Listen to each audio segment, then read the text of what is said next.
Data is a stupid awesome death.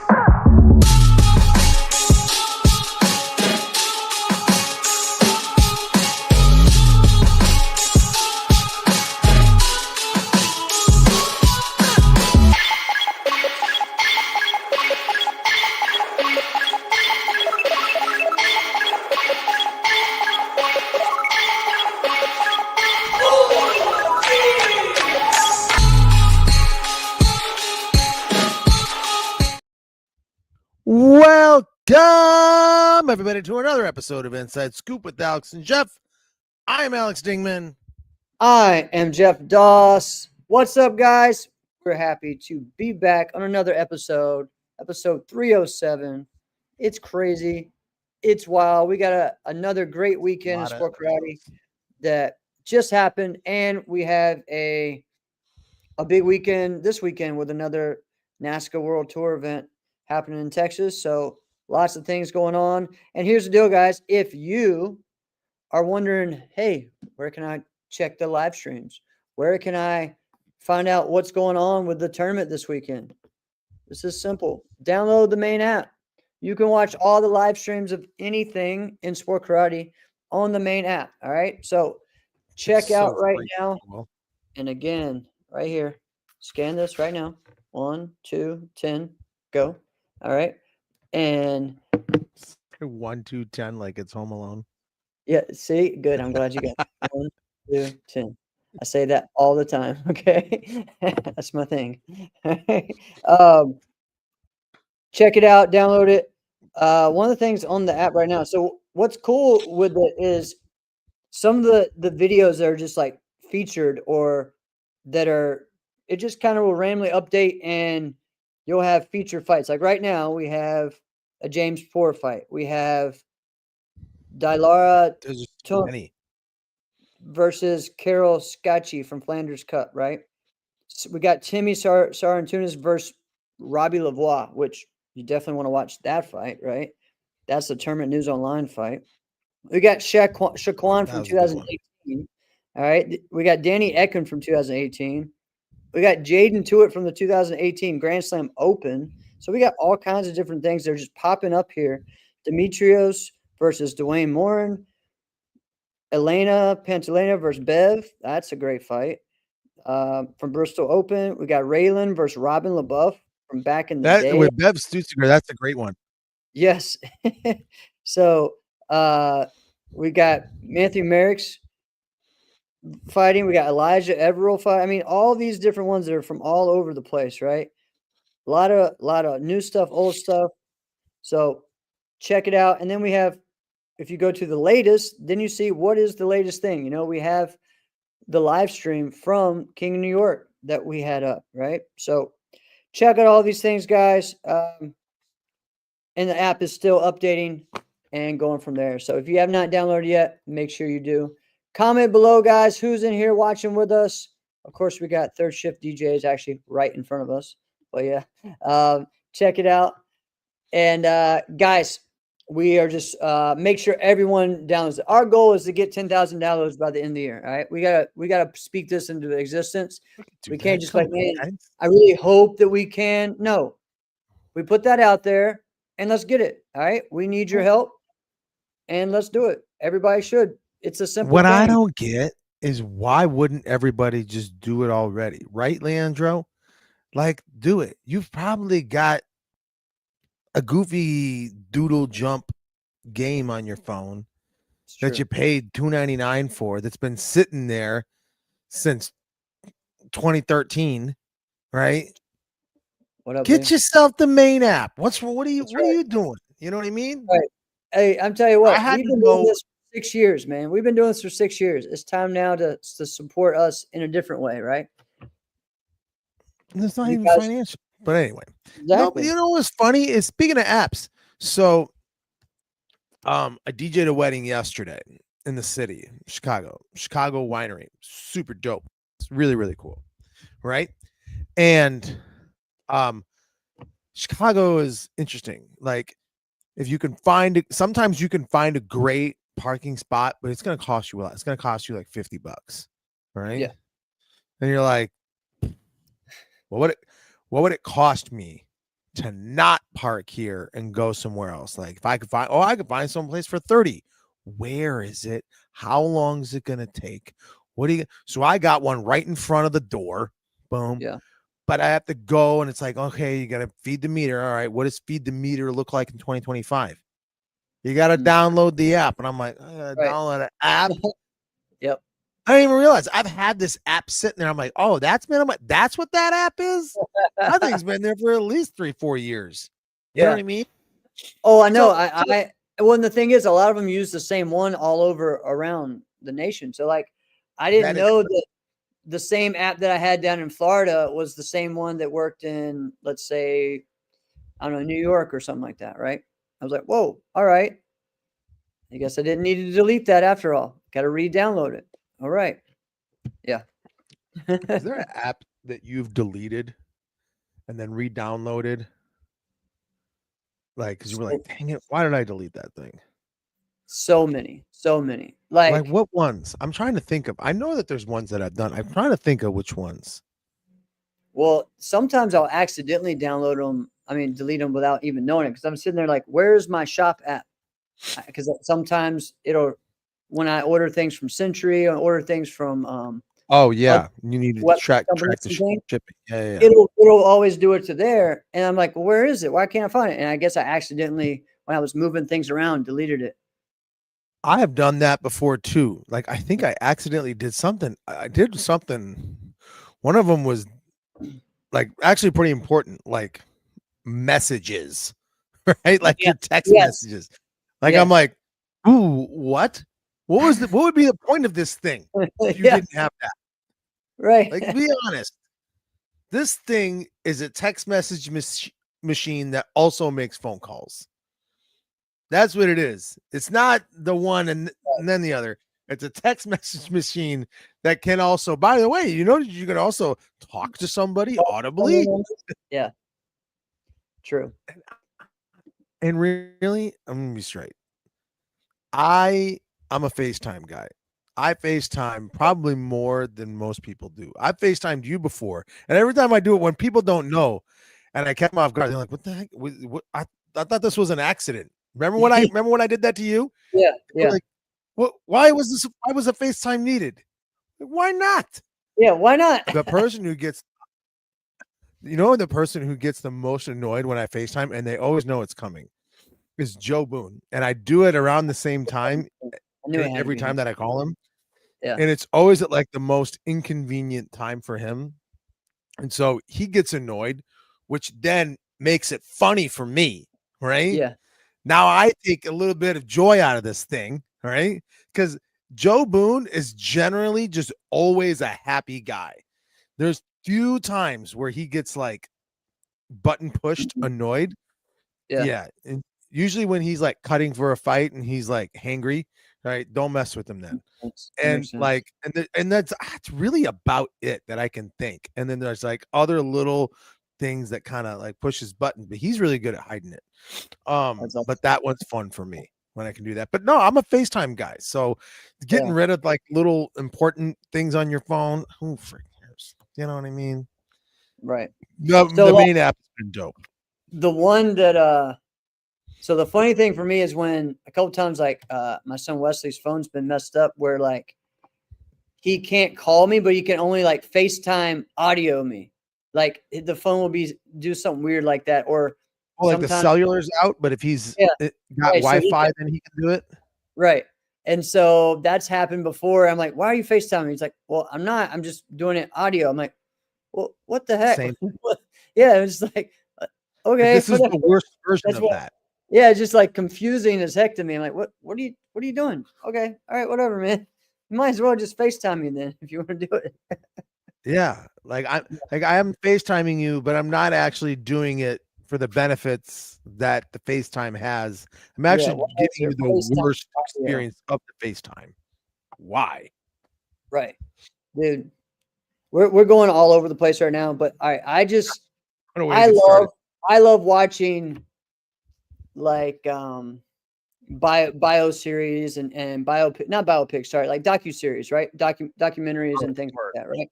So like Netflix just came out with one called The Titans of Wall Street, right? So I got into that, watched all of them. Super interesting, great. Because that went, I finished that. The next one that came up was Titans of Hollywood. And the way they shot this was completely different than all the other ones. And that was some interesting stuff, man. Because imagine for years, okay, and I'm talking 20 years, I'm imagining. this is what you went to a movie and this is what you were doing.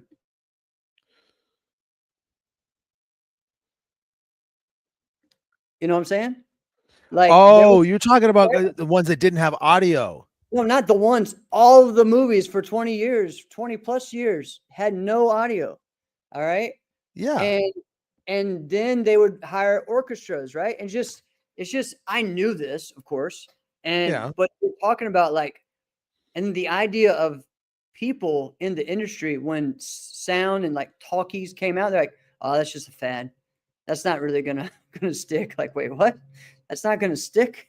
No, it's you know, like it's all about the art and the imagination and everything. And it's crazy, right? And I tell you, I watch those, you learn so much, and really just it's interesting of just like, did you know that like the red carpet wasn't, like the first one, the red carpet like premiere was in like 1910, right? Before that, do you know the only other time they brought out the red carpet? What's that? When royalty came. So like when kings or queens came out to places. Yeah. So like that's where they took that from and said, this is what we're going to do. We're going to do a red carpet. We're going to, and then the other crazy thing is that they used to not even have the names of the actors and actresses on there. The audience used to create the names for them. They would be like, there's the Biograph girl.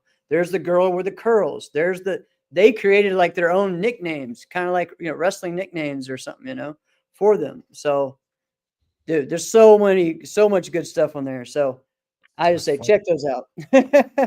Speaking of wrestling, I was thinking about you today as Zachary and I are coming back from karate today. And he goes, Dad, can we go see a wrestling show sometime? And I'm like, what is happening? And I'm like, absolutely we can, because they're here all the time at Allstate Arena, right? So I'm like, all right, let's do it. Sure. And I'm like, why do you want to do that? And he goes, Dad, I got to see John Cena. Well, I'm not making this up. Right. And I'm like, well, about that. I don't really think that's going to happen. And he goes, no, he's the best in the world, Dad. And I'm like, where's this coming from? And obviously it's coming from school, right? When you ever get something like weird, they're like, Dad, can we try? And it's like this new food. You look at them like, what the heck? Where the heck did that come from? Yeah. Right. Yeah. It's usually something like that. Right. And I'm like, all right, I'm the coach of your extracurricular activities. So I know it's not there. So process of elimination. This is the only place you go that I'm not with you. Something there.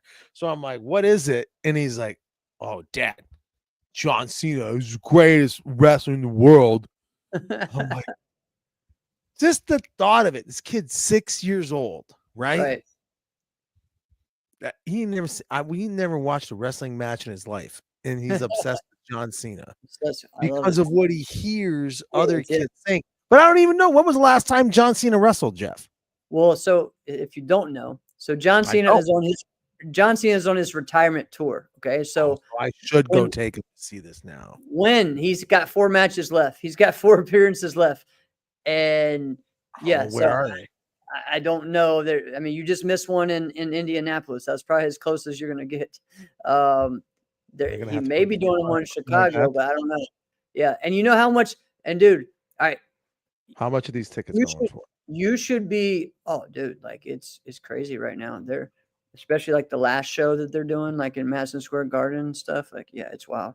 So, and right now WWE, like you should take him to some wrestling shows around where you're at. Yes, definitely. Like AEW. Well, you can do AEW. You can do MLW does a lot of shows there. There's a lot of great independent ones, but dude, WWE prices right now are insane. Okay, so like front. All right, here we go. I knew Sam would know. New York, Boston, and Washington D.C. And there's one So, more. Yeah. man. So DC, yeah. So probably can't do that, right? And dude, the DC Well, one I is guess it going depends for on like when. it's going for like I mean regular, and this is just a regular show. I don't know. I think one of those is a pay-per-view. But right now, like front row pay-per-view is like 10,000 That's freaking for one seat. Yeah, for I think that's there's steep. yeah, for one seat. And then I think WrestleMania front row is going to be like 40 grand or something crazy Dude, like I that. would be willing to bet Yeah. that Kobe Bryant's last game floor seats were probably 10 grand. Yeah. It could have been. Yeah, it's crazy right now, man. So Oh, Sam, your birthday is November 17th. That's my youngest son's birthday too. oh, That's that's pretty awesome. cool. All right. Pretty cool. I don't know. All right. That's Oh, probably not. all right. So we talked about this. We talked about wrestling. We're having fun. All right. I want to give big congrats to all the WMAC champs that are just finishing or heading back home today from England. Great job, Team USA. Great job to our own from Main Gang. Yeah, Angel got some medals. Angel Diaz got some medals, some belts, some championship. He went in the open weight, went in tag team, went in his division. Also, we got Isaiah Gathings, who was a coach on there. He coached a lot of people in the MMA divisions and the kickboxing divisions. Dope. So they came away with some gold and some medals there. You know, as far as some other people we know, you know, again, you know, Terry Kramer winning some gold. A lot of those guys. Also, from Team Revolution, Amy Golder from Scotland. She was wearing her Revolution uniform the whole time. She won like 6 or 7 golds. Okay. So in one day, she fought 19 fights. In WMAC, she is like literally like 5 foot, maybe under that, right? And so she is in the 55 and under weight class. You can go all the way up. She did every single women's weight class and won them all. Yeah. Yeah. And so this, I don't know how many, she's won over 50 world titles in Europe. She's done every single one right now. I think this will be her first year doing WKU. She's done WKC. She's done WKA, WMAC, the World Game, all these different ones. So she's doing WKU this year, and then she's doing going to start focusing on WACO the year after, I think. So yeah, it's crazy. She's been doing a lot of different things. You'll also be able to see her at Toronto this year again. So yeah, so congrats to her. And then also big congrats to Speedy, man. Speedy decided he's going to retire, and he finished with his world title out there, world championships with that crew that he won a lot of championships with. Just Toronto, I think, Leandro, because she has WKU after that. So, but yeah, man. Don't get is what Speedy did. Like that's not a common thing. Like people don't usually get to do that in this sport. You know, Jotty did that at WKC. I think it was like 2013.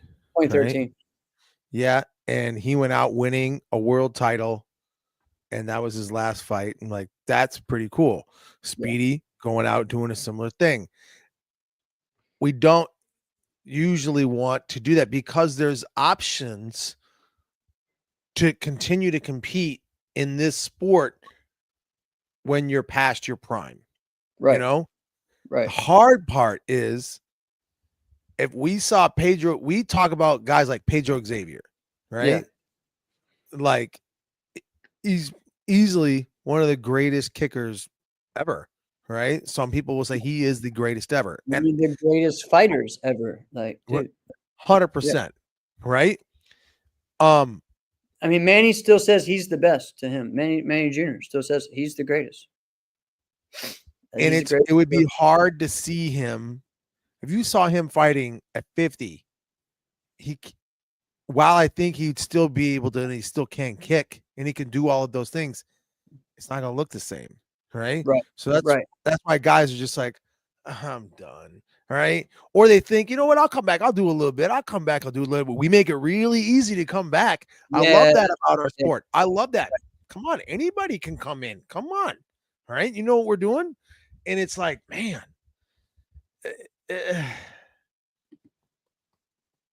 So Nobody really gets to have that, like circling back, nobody really gets to have like the Speedy moment, like the right. Jotty moment, right? Right. There's very few people who really get to go out and say, this is my last That's it. performance. Yeah. This is my last, however it goes. All right. Yeah. This is going to be it. Yeah, I mean, I think last year Diamond Sammy did that. She went there for the purpose of doing one more, you know. Mhm. I mean, we have guys like John Belair and stuff that did that, but they did it way too soon, you know what I mean? Like way too young. Like why you just saw that I comment? just, Okay. That's why I was like, what are you doing? So I feel like, I mean, I'm doing that right now. How do I want to go out, right? Can I really go out and say, hey, that's it? You know what I mean? Or will it just gotta be, be, hey, I'm done with just competing in the 18 plus, and maybe I'll show up here or there if I want to in seniors, right? That could be a thing, right? I don't know. Go ahead. it's hard because here's what I think. I think that people get so used to seeing you Yeah. that everyone thinks, like every competitor thinks that you are from their era. Yeah, that's true. Every That's true. single one, right? Yeah. Like Yeah. because you're think about all of the fellow competitive colleagues that you've had. Mhm. That's a freaking lot. Like I started thinking about the other day, I'm like, man, there's been a lot. Like I feel really fortunate about all the people I got to meet and all the Yeah. competitors that I've been in the ring with or in the competition realm with. Think about you. Right. Right. Yeah. I mean, who else really, like myself and Andrew are the only ones that have Cavill. competed against Carmichael Simon, like, and Mark Canizzato and Steve Tirada and, Esteban Tremblay and, you know, Jackson, like these guys, Rashad, all these different ones, right? From all over all the different eras. Like, it's kind of crazy, right? Like You can compete. I've competed against Mason Stowell and John Sue and Gabe Naga, like, wait, what? And Guy Burkett. And Guy Burkett, which again, hey, Guy came back and did a tournament this weekend as well. Guy Burkett did a tournament in Texas. Yeah. So he texted me and said, hey, I'm going to compete this weekend. He did forms and fighting. So at like a Look small, at that randomness. yeah. Yeah. I had no idea. I could have So, named 1,000 other names and I named that one. Wow. right. That's crazy. Pretty cool. Pretty cool.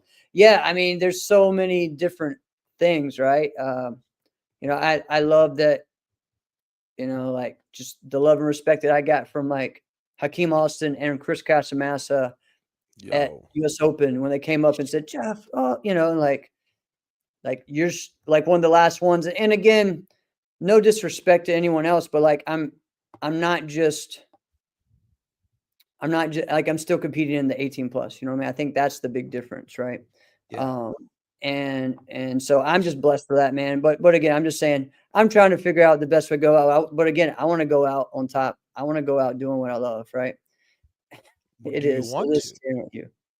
Huh? The Or do other I want thing- to ever go out? Yeah, I don't know. Yeah. I mean, again, if I take a break from something, I like I told you, I would like to go into either Sport Pumse or ITF competition or competing. There's a Taekwondo World Championships that is every other year that I like to do. So So that like I would have changing to, realms. yeah, I would have to go. I wouldn't be able to go again until 2027. So there'll be some things like that, You know but what's yeah, funny is I was actually having a conversation like this last night, right? Yeah. So I was mentioning I DJ'd a wedding last night, and My wife and I's friend Katie, she runs the photo booth with us. This specific venue, the Chicago Winery, just dope. Food is fantastic. I don't ever like the food at weddings because it's the same stuff, and right? stuff. This was good, right?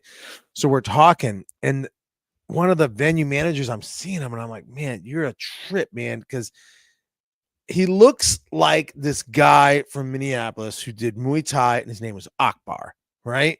And this dude, I kept doing one of these things and looking at the guy because he looks exactly like him, but I can know that's not that guy. So she caught me one of the times saying like, hey, what's up with that guy? Do you know him? And I'm like, no. And I told him what it was. And I was like, I did like a few sessions with him. And we were doing Muay Thai. And she's like, what's that? And I'm like, well, let me explain. Right. And she's like, well, how many things have you done? Now, this is where I get to. All right. This is the kind of conversation we were having.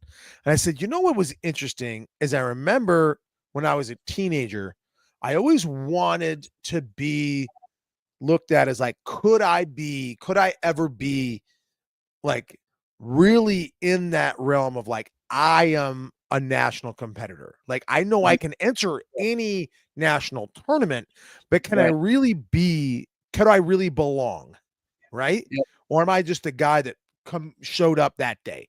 Or am I one of us? Right. And when I got to be like 18, 19, I realized I'm like, nah, I didn't just do well. Like I'm in here. Like I'm where I'm supposed to be. Like I'm feeling like I'm pretty good at this thing. What other things? And we did some WTF Taekwondo when they called it WTF, right? Old school Taekwondo, not new school Taekwondo, old school Taekwondo, where you see guys' arms get broke. People are actually, when they have an actual ambulance on site. Like, that's crazy, right? But then we did Muay Thai training. She's like, well, what's that? And I'm like, well, okay, like, and there's this big wooden post. I'm like, okay, guys would just kick this thing with their shin. Now I'm having to explain martial arts to her. Why would you kick with your shin? Okay. All right. See all those tiny little bones in your foot? All those would shatter. Right. Yes. So you can't do that. Right. But I said, but you would never kick this as hard as you could. So what they do to train you is you lay down, you partner up, and your partner takes a steel pipe and just starts going to town on your leg, right? And I'm like, yeah. So that's probably why I had to have, like injections into my leg because it was gonna completely shatter. But hey, I got to do martial arts. So that conversation you were talking about, as far as like where you, like, when you thought, okay, I'm good at this, or I'm a national competitor, or will I ever be? Like, it's funny because I actually had this conversation with my nephew today, like my 10-year-old nephew today, right? It's just about that, This is crazy. Like, hey, I need you, like, well, what does it take to get to this? And like, listen, like, I wasn't that great. Like, I didn't win all the time as an underbelt, but you know what I did? I competed. And I competed and I competed and I competed. And honestly, like, I don't remember winning that much until I became a black belt because I competed so much. I was ready. And then I had a coach outside of my school, and my school trained me great and everything, but I had a coach like John Valera to mold me into what I was doing to be prepared for that.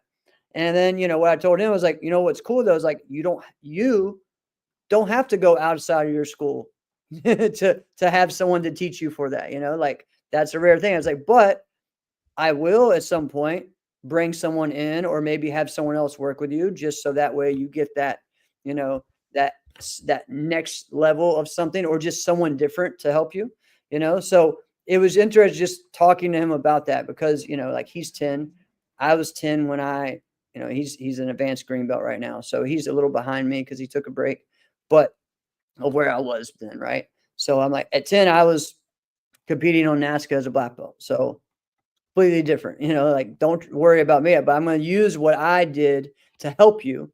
But that's it, to help you. You don't have to compare yourself to me. But that's hard for someone to be like, man, where were you? What were you like? Did you ever win anything when you were 12? And you'd go, Yeah. well, actually, when I was 12, I was already a world champion. So Yeah. you can't really give yourself, you can't compare yourself. You should be like, oh, yeah, this guy Alex, yeah, when he was 12, he was not that good.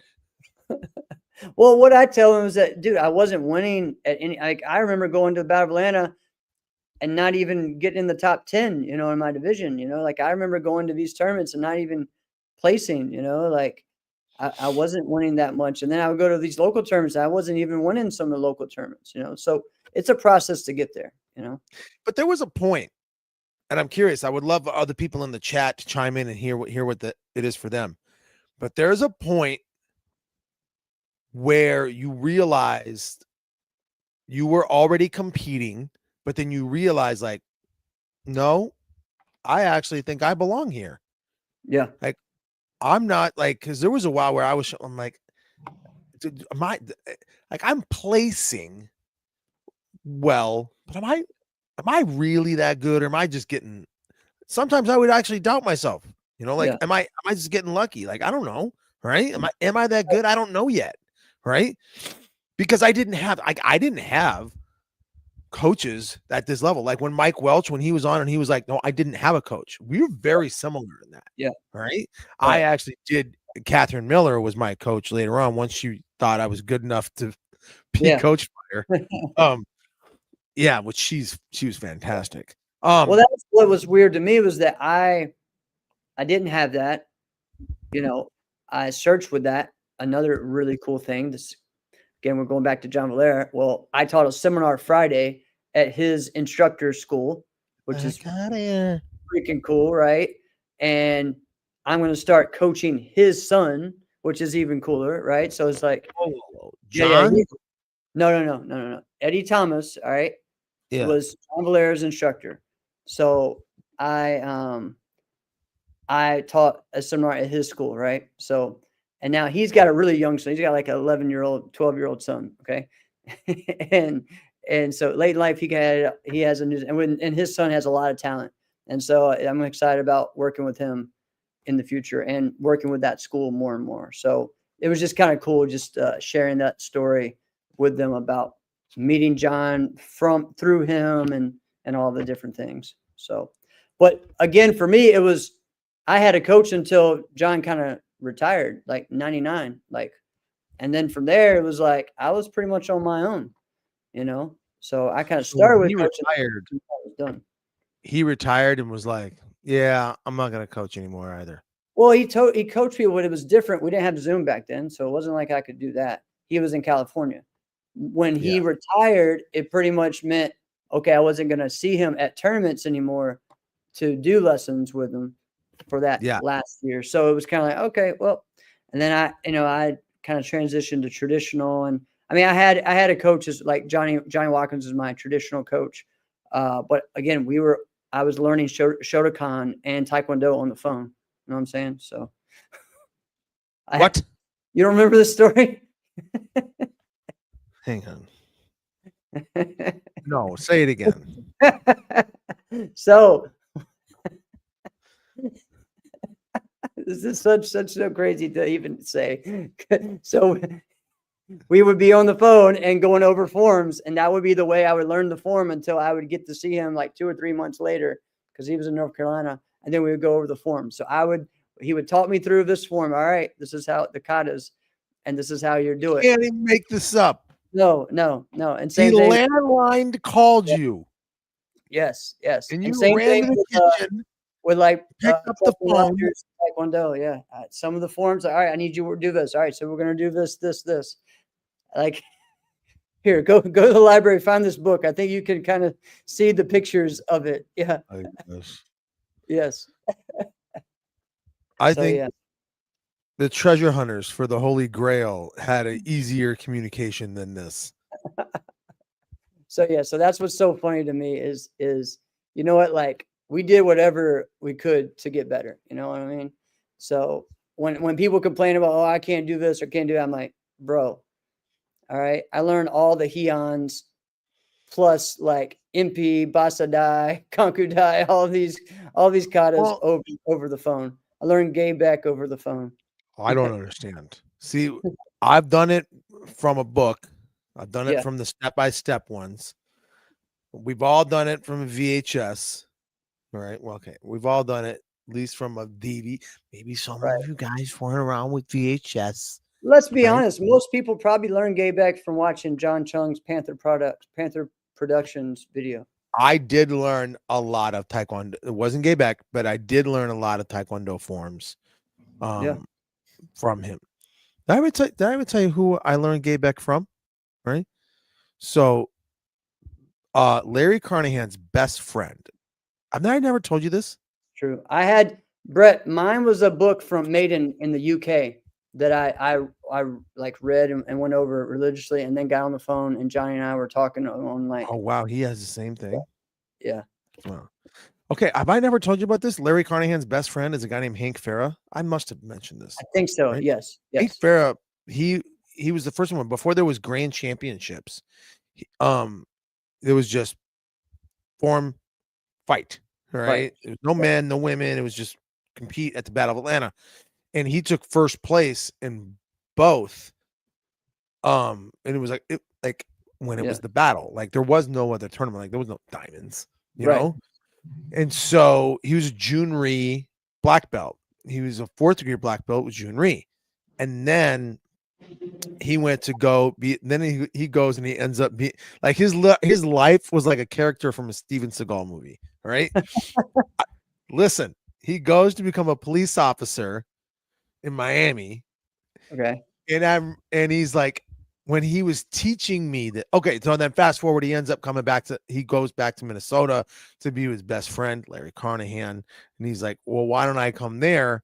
Now he's a 4th degree black belt. He's done all this. And he's like, okay, let's start me at 1st degree black belt. Like, what? And he literally did. He did that. Like, I watched him test and I'm like, why is this guy so much better? Because I didn't know who he was, right? He's like considerably better, right? Yeah.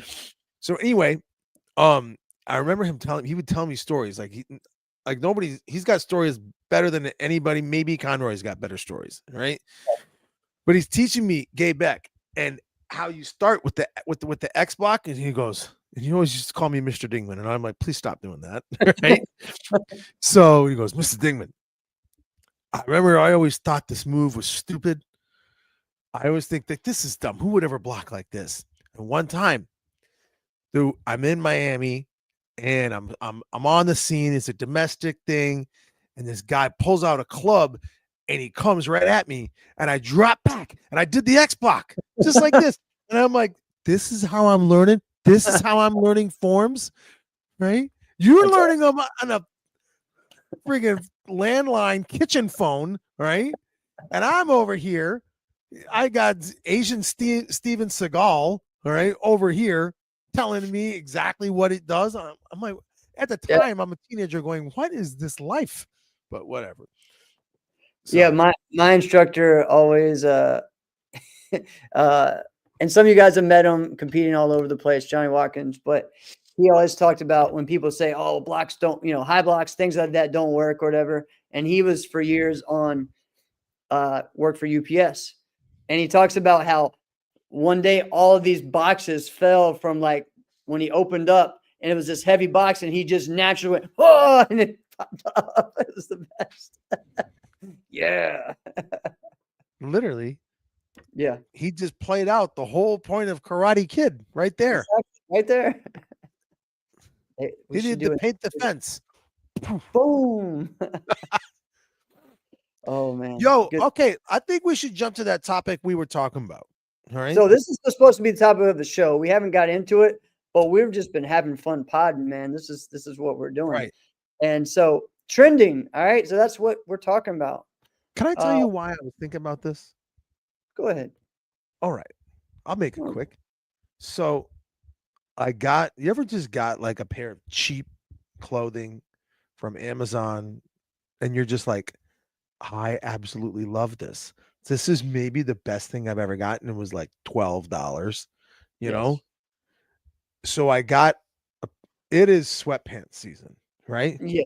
Yeah. It's great sweatpants season. About to be. Yeah. Well, we're there.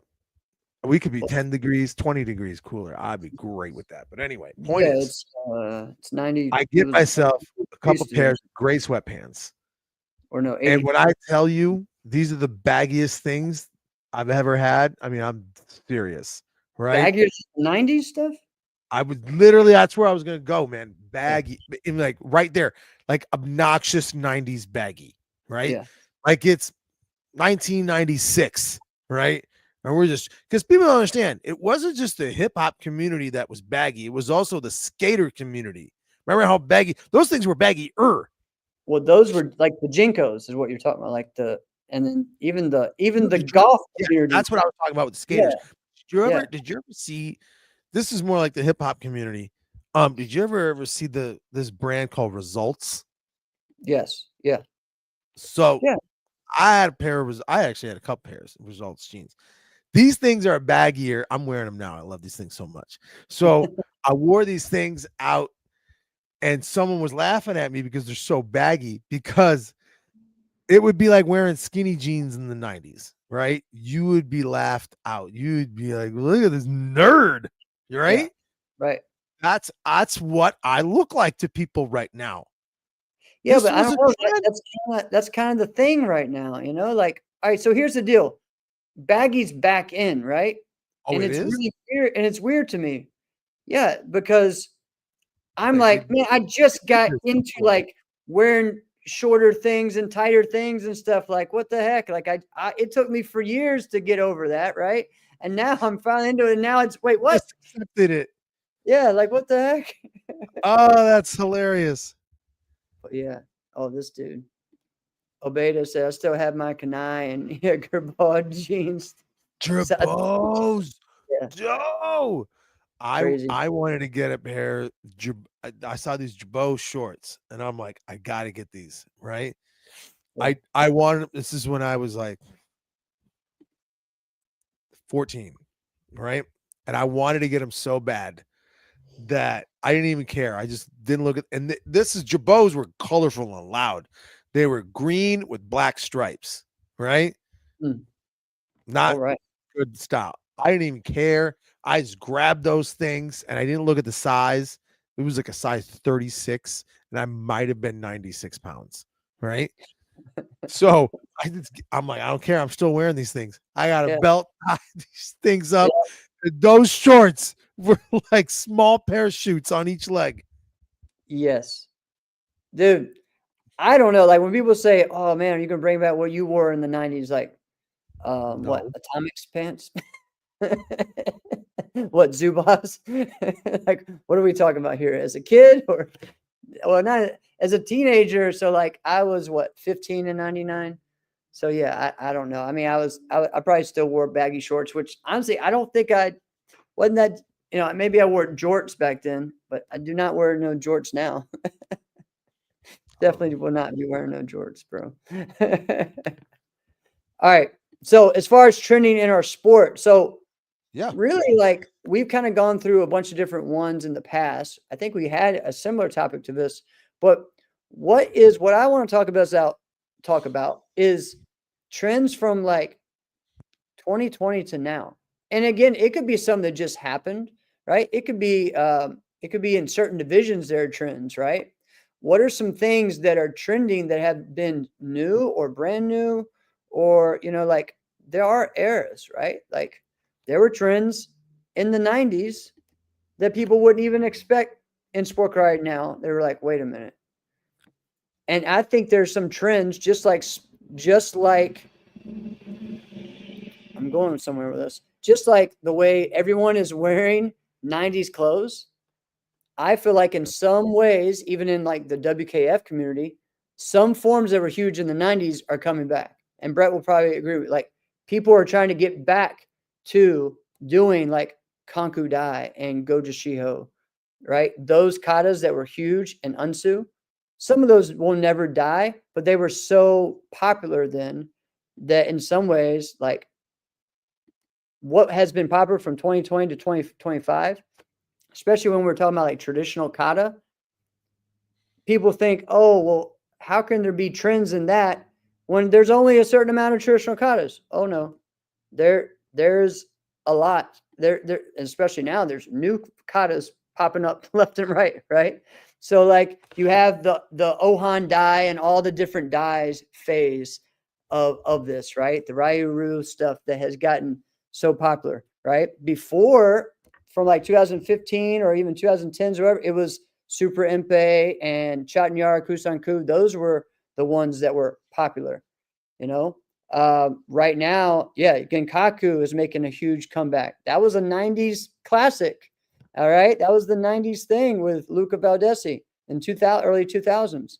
You have, you know, like the new Shotokan katas that have been popping up and everyone has been doing, you know, like Sansei and some of those, right?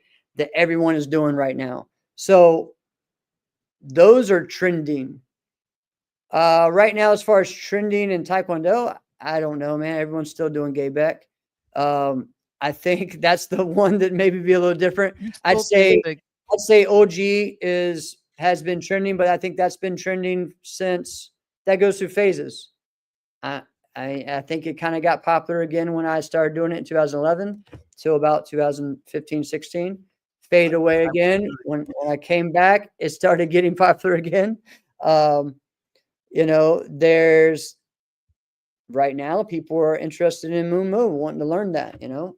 There are, you know, let's see, 2000, what we're going to say, 2005 to 2010, Yushin was probably a popular form that everyone was doing in the adult Korean division, you know, because of Marcel winning with it, right? So usually it's whatever the top competitor is doing. You know, Super Impe got super popular when Jared started doing it and winning with it, right? Just like Unsu and John Su. And I would say Casey, actually. And really, Unsu was popular before that because you had Mike Bernardo winning with it, Brian Ruth winning with it, Casey winning with it. You know, all those guys were winning with it. Before, Kanku Dai was the one, and Bernadette Ambrosia was just killing it with that form, right? Yeah.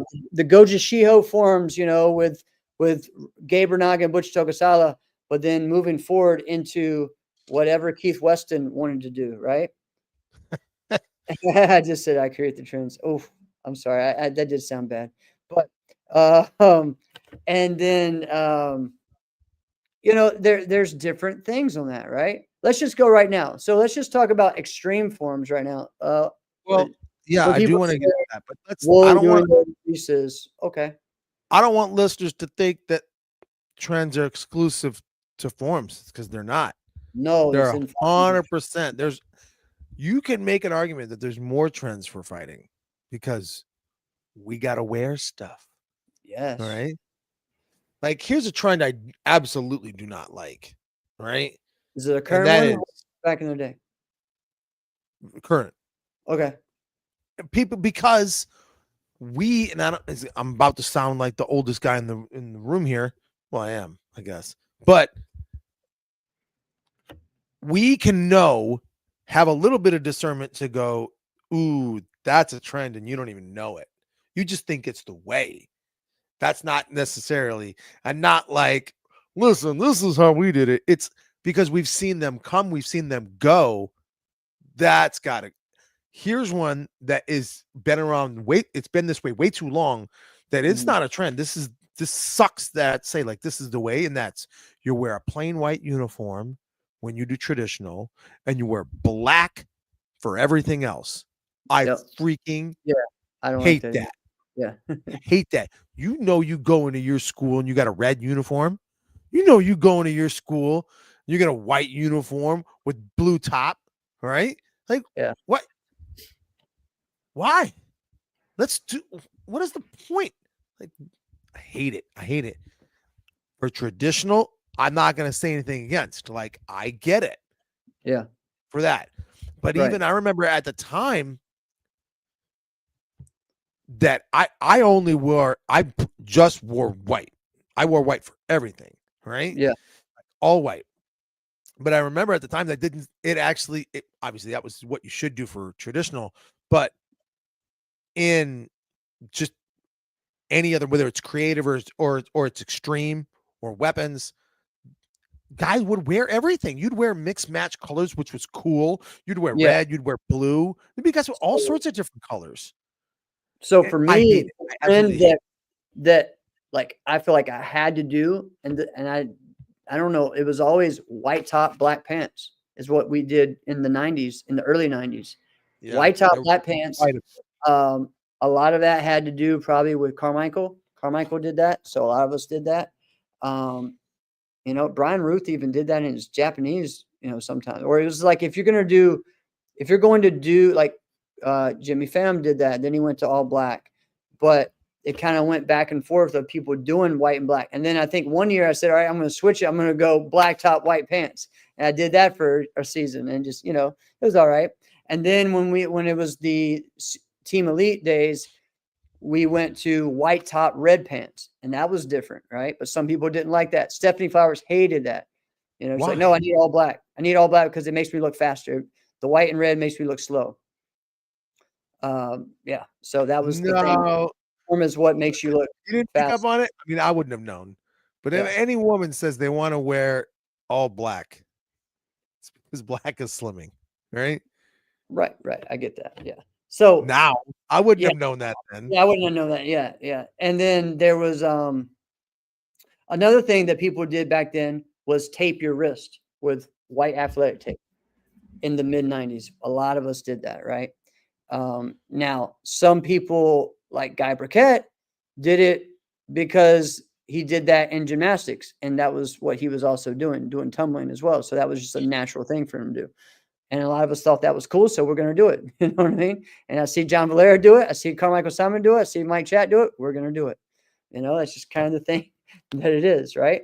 Here's another trend that I think, I don't know. I do not remember this being a thing until Jackson really started doing it, and that was having a tiny bow. Like, for me, bows were always supposed to be either your height or a few inches above, right? Right. And his is like the opposite. And then he kind of, you know, like it became where it was like here. And for me, it was like, okay, once it starts getting there, that's time to get a new bow. That's just the way it always was. Oh, no, I think mine's always at eye level as well. Yeah, no, we never did that. It was always had to be above your head right there. So it was long because it's that way it could cover your whole body reach. You know what I mean? I think So- no, that was the way it was always supposed to be. I think but I wasn't. good Damn, that's enough. right. You still tape. But again, like Sam, you know, might tape for a different reason now, right? Before you could tape for fashion or function. That's true. So But there's that. How about fashion? Think about that. Think about what guys would wear all the time. You mentioned atomics, right? Yeah, man, atomic. Like people would wear that in their forms pants, or they would fight. Like I would spar in atomics, red, white, and blue pants, and in a white gi top. All right, and For those who then don't know what we're talking about, atomics pants are basically solid colored Zubas.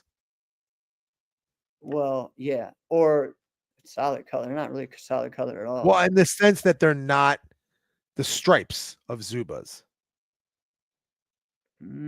Okay, they were just a different material. Why do you Really? always disagree with me so much? Why do you gotta know every detail about everything? I'm sorry, Alex. I'm sorry. All right, carry on.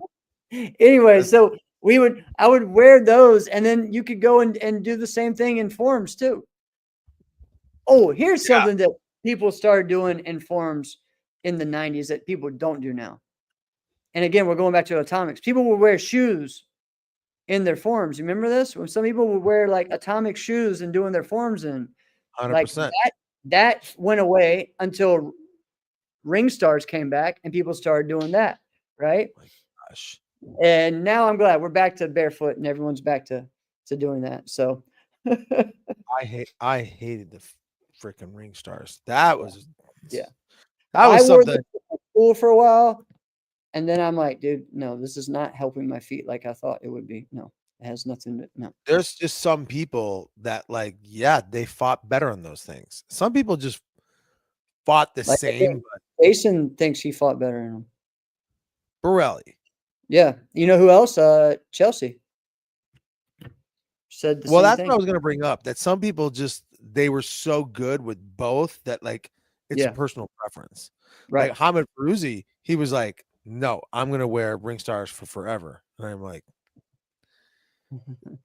I don't know. Are Yeah. you sure about Yeah. that? Yeah. I Like, hate I those don't freak. picture them without them, you know? All right. Well, how about could we? We Right. started with Mats now, but Chinese styles still wear shoes. Dude. yes. Yes, thank you. That was a 90s thing too there, Drew. Like, I I still do. I mean, I tuck my gi top into my pants with when I'm wearing, like, my bull look stuff, like pullover things. Like, when I go to taekwondo tournaments, okay, and everyone wears their dobak with their belt over top without tucking it in, I'm just like, "You guys look sloppy. What are you doing? Tuck that thing in. It looks way better." That was just how, it was a sport karate thing. We always did that. Even you had the Adidas, like we talked, what, a month or two about Adidas taekwondo pants and that whole Adidas uniform. I'd still tuck that in. Yes, I would tuck that in and fight, do forms, everything like that. Um, so yeah, it's really I fun. got a question. Since we're talking about tucking stuff in too, when bow competitors would take their belt and they would kind of like tuck it back into their Yeah, belt so that it doesn't yeah, flap out. yeah. It's a little bit straight. Who started that thing and when? Who started that move? It was a smart move. I don't think it was bow competitors. I feel like it was nunchuck or kama competitors because back Really? then bow competitors wore hakama. So most bow competitors wore hakama until about mid 2000. All right. There you go. I mean, I mean, that's another thing that we don't it's see anymore. easier for us to remember the trends of the 90s, maybe even hear about in the 80s and Yeah. in the 2000s and in the 2010s because we experienced all those. Right. And this is kind of where we were talking about like what's a trend now, right? Yeah, and maybe where did it change from? What did it trend to? Like, literally, so much has changed from 2020. Okay, we're talking about the beginning of the pandemic to now, right? Like crazy, right? Like what? There's a lot that has changed, right? Again, there were people doing Zoom lessons and private lessons and things like that on Skype before, and on different things before, Yeah, but it blew up since then, right? Um, 100%. I mean, in the some ways, I'll tell you this, I don't think it's easier helping someone in martial arts or anything physical related. That's not easier here. It's definitely helped the wedding DJ world. If you think about that, like I could have a number of these conversations a day. How many in-person meetings can you really have when you have right. to get that in depth?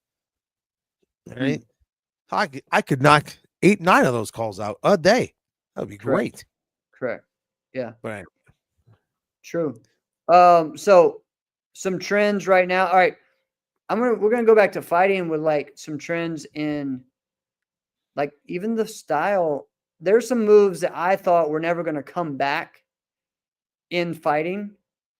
Uh like, well, because for a while it just seemed like no one even wanted a back fist to even count, right? There was a time where it was all the only time. body reverse punch, right? Especially during the super fight days, right? And now it seems like the fadeaway back fist is back in full. Like, and some people way overcommit on this, right? But you got people that just love that. Again, now is it different than the way it used to be? Yes. But the back fist defensively has become a thing. Yeah, it is. It's a very good move. It's a slick move. I like it, like the fadeaway back fist. I think it's great. I think that the way and there's quite a bit of influence from Europe on that one, but I Yeah. think one of the because of the way that it's thrown today. I think one of the things that makes it really successful over there as well is there is the threat of my back fist could come down to the body. Now it looks like I'm exposing myself, but you can position your legs so that you can jump back really fast and then catch them And off the guard. thing is their head's wide open, right? But if someone's going in before with the body punch, most of the time, unless you were open, Open. open side, that wasn't an option. You were not getting that because the high block is there, the hand's there, So, Right. oh God, the ducktail. Yeah, I'm not a fan of that, but whatever. The flipped up ducktail, the back of the gi top, definitely is a trend right now. One of the things was the trend of like people coating their uniform with water. All right. That was something that Joey used to do. He still may do it, but a lot of the guys would just soak down their uniform before they went with water. Why? Well, why would they do it with their hair back in the 90s? Remember that? They Yeah. coat it like Carmichael and John would soak their hair with water, right? Have it in a ponytail. The first 720, they would go boom, and it would come out like, and water would go out everywhere. And it was just a cool effect, right? So, I will always say that is an extremely cool effect. I will always say. But that's the thing. It's like you have martial artists, you had teenagers changing their hairstyle for competition. You know what I mean? well, no, you're right. Like, listen, I have a student right now that walks around with regular hairstyle, but when he goes to the tournament, he has like the faux hawk. That's his signature. But he never wears that anywhere else. So yeah. What? Yeah. Anyways, I'm like, all right, about time to move on. But hey, that's his thing. That's his signature. But there's been straight up Mohawks. Remember that? Oh, you mention him every other show almost. Seneca Luther. Seneca Luther, yeah. Seneca He had Luther, a man. straight up Mohawk. Oh There's yeah. been some bad hairstyles, man. Oh yeah. Remember the Definitely some frosted bad chips? stuff. Yep. It Well, was quite a lot of us were like doing the bleach blonde hair, like, and we do it for a little bit, like Stephen Horace, myself, a lot of us did it. And this is before Eminem was a thing. Okay. What was interesting, we're talking about hair, but the style of which you come with, that's always a trend too. Yes. We started talking about like the baggy pants, right? That was a Yeah. 90s thing, big time. Yeah. But also like what people wear, right? Like how many Adidas tracksuit pants I didn't even think there was that many in circulation. Like, but yet every single person here under the age of 23 Yeah. is wearing a pair of those. Is that still a thing now? I feel like that was huge in like 2015 and 2020. I guess it still is, but I don't know, man. It was like every tricker had those. And then the other thing, every tricker had like board shorts. Remember that? I do remember that time. That was But like I think that was just because 2009 to 2000. Yeah. will typically always emulate whoever's leading at the time. Right. We want to do board shorts because we had Marcel was on talking about him. Steve Dorada. Yeah. He had a weirdly proportioned body. He had watermelons in his calves. If I had watermelons for calves, I'd wear shorts every day of my life. Right. It's true. All right. So what's a trend that from let's a trend from the 90s that maybe is back now? Or that maybe could come back now. Let's just do that. Well, one I'll say that could come back is power axe kicks. Okay. All right. And and you really think about it, like axe kicks are always, though I think they'll always be around because of what the move is. Like it doesn't have to make contact to be successful. Right. Correct. It can move you and you have to respect it because it comes over you as an axe. Right. But it'll always be there. Right now, it's just kind of for a while, it's just been thrown like boom with the speed. But like actually, like just true power axe kick coming down, right? And just to take out an arm, possibly. You know what I mean? Things like that.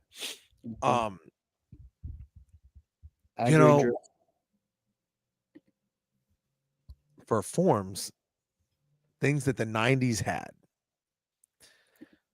is they had true entertainment, right?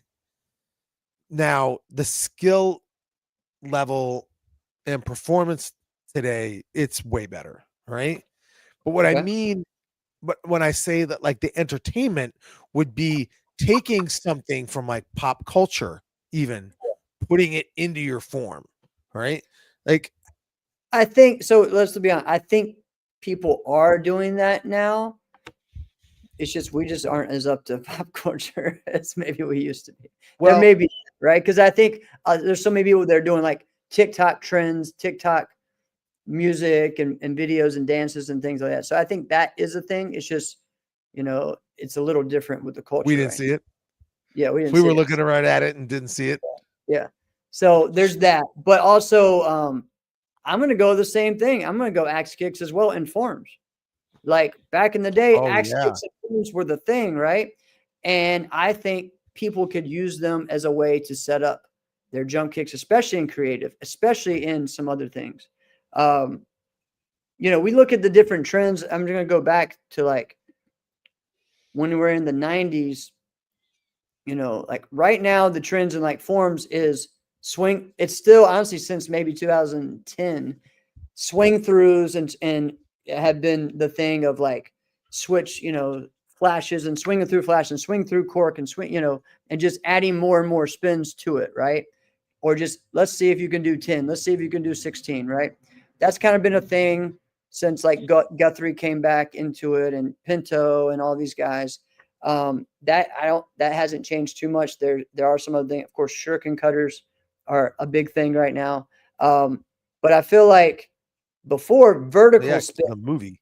vertical spins in 2010, and 2000 in the 2000s were a thing, trying to get that nice 720, trying to get the 1080, the backside 1080, the backside spins, the cheat spins, all those vertical spins were there. I would like to see more of those come back. Then you have that 2010 to, that maybe even in between that, like when the cork kind of came and then the cork combos and then the, in that 2000 phase. So now it's more first person I ever back, saw throw a corkscrew put down. was Daniel Sterling. He was the first person I ever saw throw one. And that was early 2000, maybe it was late 99, right? No, either way, it was early 2000 when he did it. Yeah. Yeah. And I remember looking at that like, what in the world is that move? Right? Right. Like he's just laying down, spinning in the air. Like, yeah. Like, how is he so high when he does that? But Daniel Sterling was a perfectionist, right? But he did that, and then honestly, Bear and Alex Davidov did it into a split, I think, before him, and then he did it, and it was when he did it in the split, it was very, very good. Well, but he did cork into cork split, like it was just like he did a combo, I think, that way, which was cool. But like a move like that, like it was such a big deal today. Today, if you saw someone do a cork, you'd be like, all right, yeah, well that's your setup move, right? Right. Yeah. So, but doing kind of what you were mentioning before, doing like a 2-foot jump, like getting up, like, oh my gosh. Yeah. This is why I think there should be more than 360-degree spins in creative. That's why you have vertical spins should be allowed, because by now that is what is a traditional, a basic technique now, a pop 720, or the problem is that without us doing something, we're not going to have those anymore. So people don't even know how to jump off 2 feet anymore because we don't have there's no move. And the reason why they don't is because they pack so much form into a small amount of time of performing, right? I mean, think about the amount of moves in our form, Jeff. I just throw a year, 2006, right? That's still pretty advanced at that point, right? But the amount of moves, the amount of form that we would do now would be a section and a half in a form today, the way that they would perform it. You know what I mean? Yeah. So Recently, yeah, because forms they have don't gotten do longer. the 2-foot gather, right? Right. Where it's like, Right. whoa, and then they go get, there is no such thing. It takes too long. They don't have time to do like a skip front, 2-foot gather. Look at how much Yeah. time that takes. But I Yeah, but think it's still the right thing to do. I still right. think There's a creativity part that people are missing to that you can. There's still so much to do within that division. If you just gave one little bit, let's say one more little degree, there's so much more to that, right? Like telling me that, okay, so a pop 720 is too extreme, but it's not. But if I did it in extreme, I wouldn't get any points for it. So how is it too extreme? You know what I'm saying? Like, you get what I mean? Like a cheat 720, like I what do we 100%. like so That's what why I are think we what are we should doing? get rid of the creative We division. talked about last week, double leg 540 was the last time we saw a takeoff double leg 540 like that, right? So I mean, this is what I'm saying. We need to have that was the reason why in 2022 the rules were going to change for that. But people were worried about one person doing a double B twist and blowing up the whole division. It's like, no, or a cork and blow, well, put in there, you can't do that. And just do vertical spins. Make something different to elevate the next thing, right? So I don't know. I feel like that should have been a thing for a while. But No, I think they anyway, should do the opposite. I think they should just scrap the division altogether. there you go. But again, like I'm saying, we're gonna get rid. Like, here's something that still, like, I'm hoping would trend again. We see a little bit with someone like Samantha Mittling of doing neck rolls and body rolls and spins and things like that. Honestly, for a while, like that was gone. Like all the great stuff we saw Corey Lutkus do and Joey Greenhaw do and all these guys do, that was gone because of the speed that Jackson brought and other people brought, right? And just it's just about throwing up and spinning and getting me 4, giving me 5, you know. But what about the rolls of the neck rolls and the different things of like, you know, Nick Bateman and these guys that did things like this, right? Like, where are we at with that? So I would love to see those things come back. And the problem is that a lot of times this is why we add divisions, because we want to see certain things go because the way that it's trending. I don't know if that's good or bad, but again, that's why to me creative should be like it is in ATA or like it was in other ones where there are no releases in creative. You know, it should be based on more of, if you want it to be where it doesn't leave your body, but you roll around your neck and you do wrist rolls and finger rolls and things like that, right? I don't know, You know, it's but interesting because if you start thinking about like why did this become, because why did this division start? When did that happen? There was reasons like, listen, I think we got to call it out. Like the reason why there's a lightweight overall champion and a heavyweight overall champion for the men, yeah, it's because of Hamid Feruzzi and Ross Levine, right, because they were always on opposite ends of the Yeah. possible weight class, right, and Ross beat Hamid all but one time. And yep, so the perception was a lightweight guy's never going to beat the heavyweight guy. So we yep, need to split this up. Like we've been telling you that he should have runner-up money for forever. right, Now you want to give us one less fight and just split the money? yeah. Like, no. How about What? Ross Levine is just one of the greatest fighters ever? Why can't Right. that be the case? Why is it? I hate that. I hated that so much.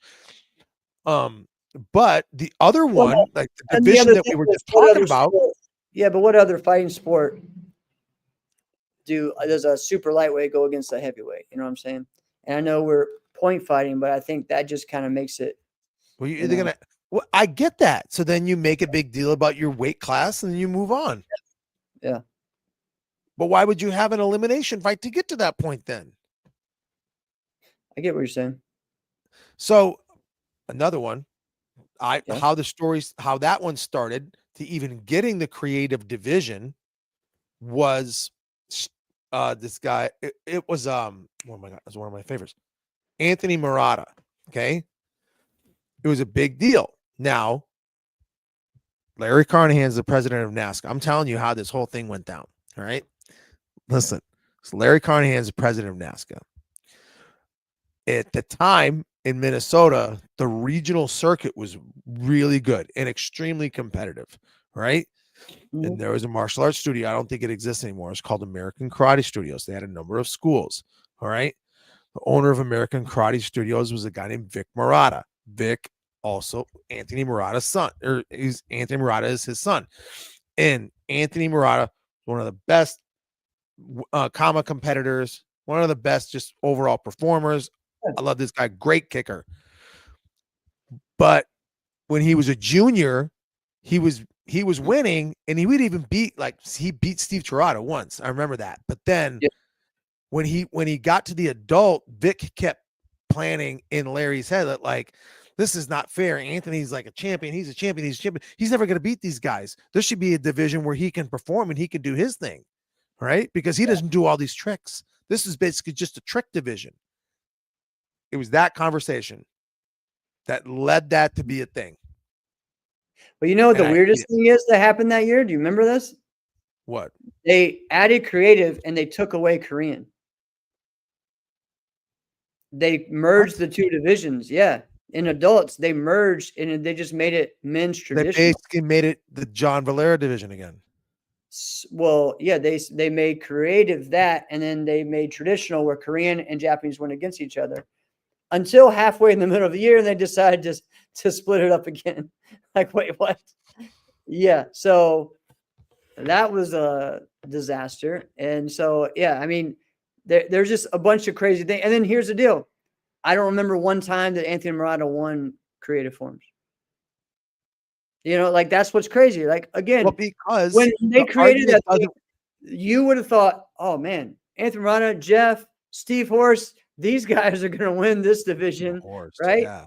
Right? And no. Because what happened? What you did? The person that they probably wanted to be in the extreme and to win it all won creative. Anthony Atkins. No, what it was, it's just it was like the reason why is never going to work is so clearly right in front of you. How did you miss that? They had that conversation and then went, yeah, you know what? That's a really good point. We need to, promote and help all different, levels. Let's create another division. And so then just using his name because we used it before, just say Steve Tirado goes, wait a minute. I want to do that. What's this division? Oh, well, I can win that and I'll win that too. And then people went, wait, but our whole plan just exploded right in our face immediately and we're never going to go back. Well, get this. What was the point of them ever making this rule that you can do as many open form, or you can do creative, you can do musical, you can do extreme, but you're not allowed to do Korean and Japanese? Wait, what? Remember that? For years, that was a thing. Okay? Honestly, until recently, 2015, maybe 2014, was the first time that you could do both. What?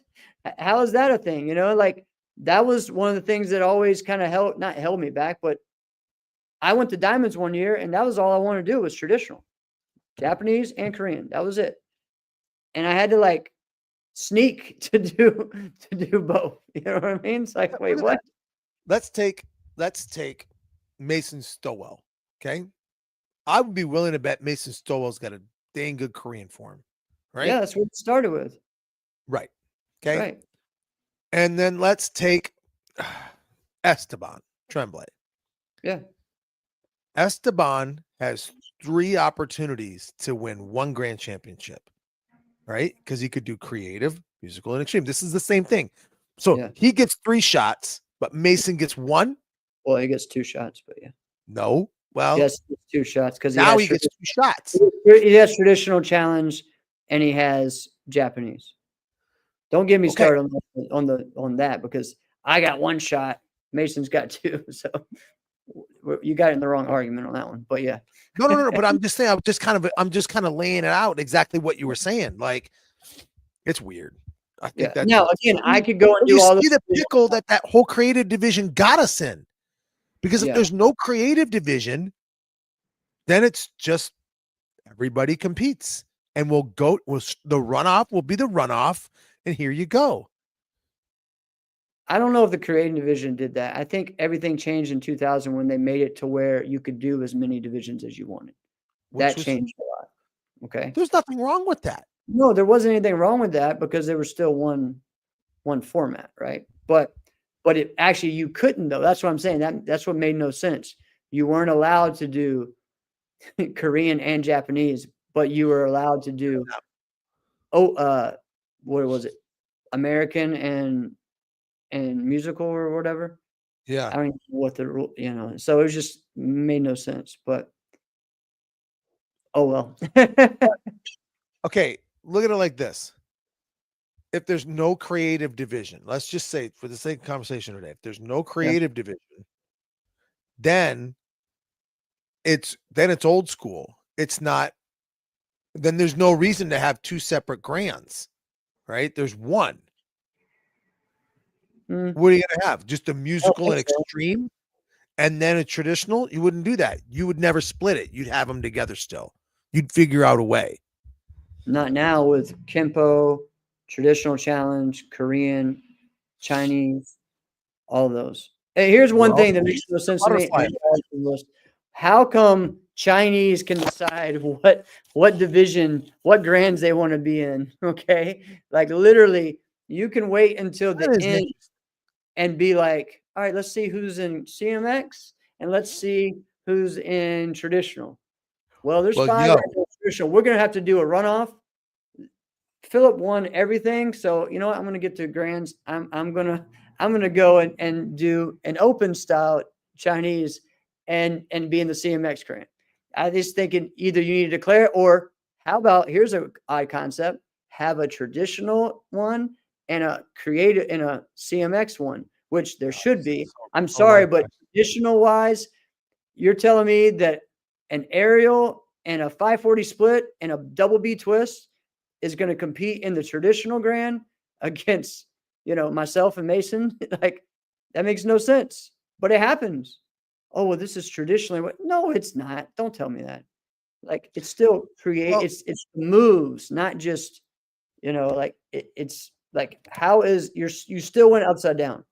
How is that in the traditional division? Right. Well, the other thing is, and I heard Joey Castro make this argument that he actually can do a traditional Chinese form that looks like the Japanese form, right? Yeah, that happened years ago. Yeah, and that was a big thing. Right. And when Joey would do it, he'd be like, "No, this is a Chinese form." And they go, "Oh, so it's wushu." He goes, "No." Right? Chinese Kempo. Yeah. But it says Chinese. Yeah. Yep. And then when they went to the Kempo division, they added that. He said, okay, well, you're not going to let me do it in Chinese. I'm going to do it in the Kempo. Well, that's not American Kempo. Well, okay. Like, yeah, there was a lot of interesting things, man. Like on what people want to see. So there's always trends, man. There's always trends.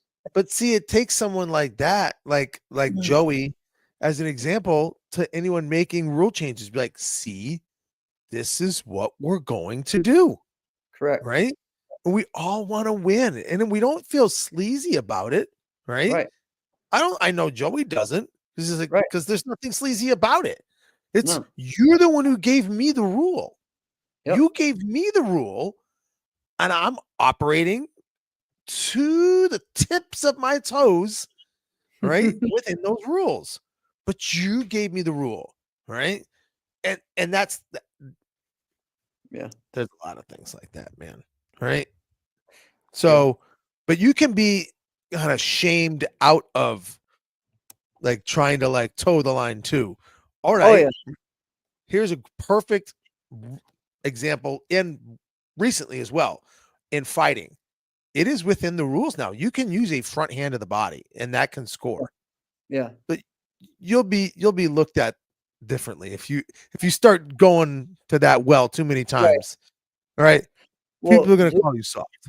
the same thing that you talked about with the like musical traditional kind of came out of that because Jared Leicher was winning in Korean, but he wasn't allowed to go and do Japanese. So he said, well, I want to do my Japanese and musical. So I'm allowed to do Japanese and musical and win that. And then I can win the CMX Grand with that. And I can win or get in the Grand for a Korean. I can win. Like, that's how crazy it was, right? I don't like it, but I like that he did it. Yeah, because it changed a lot of things, right? So no, I don't like it because I don't like what the end result was, right? And I'm like, I don't want to watch that. But man, hats off to you for figuring out how to do both. But really what happened was, hey, you can now do both. You know what I mean? Like he was allowed Which to is good. That. You should, Yeah. Well, I mean, even let's just think like the whole bladed, non-bladed thing. What I never understood that. What was the point of that? Yeah.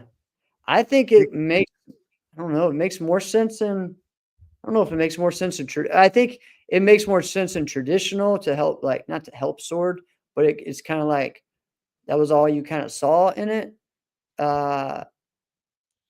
Yeah, I don't know, man. It just kind of became the sword division, the bow division for traditional, and then now open, like creative, that was different, but I don't know, man. Lots of different things that we've gone all over the place today. I don't even know, but I kind of like when we just say, hey, let's just randomize it and let's go with the show because it was fun. I had a lot of fun, man. Yeah. All right. Anything you want to leave us with or anything? What do we got? It's I'm really excited about this. So we love the fall out here, man. I'm gonna tell you this. Anybody's like, oh, I just love the fall weather. The fall season's my favorite. Like, I get it, but we do, right? We geek out about it, right? We've already been to the pumpkin patch like 3 times. My youngest son, goes twice a week. He goes to the pumpkin patch, right? Wow. Lindsay's birthday on Friday, right? So we're gonna do a whole fall theme party here at the house. It's her birthday Friday. It's my brother Cord's birthday Thursday. Look at that. Yeah. So happy birthday. Happy birthday, Cord. Her families. That's it for me, man. What do you got going on? I got belt testing. I'm staying home this weekend. I'm not going to be in Texas for a Cowboy Up. I was just going to say the Cowboy Up was this weekend. Cowboy Up's this weekend. I'm staying home. I'm training. I'm getting prepared for Diamonds and WKU. And you know what? Just running businesses, doing all kinds of fun things, having fun. And yeah, belt testing, and there's something else going on Saturday night. I don't know what it is, but we'll figure it out. Yeah. So lots of fun, man. Lots of fun stuff. And then just getting prepared for Diamonds. It's going to be an awesome one. Yeah, man. This has been another episode of Inside Scoop with Alex and Jeff. I'm Alex Dingman. I'm Jeff Doss. See you guys next week. Get the main app.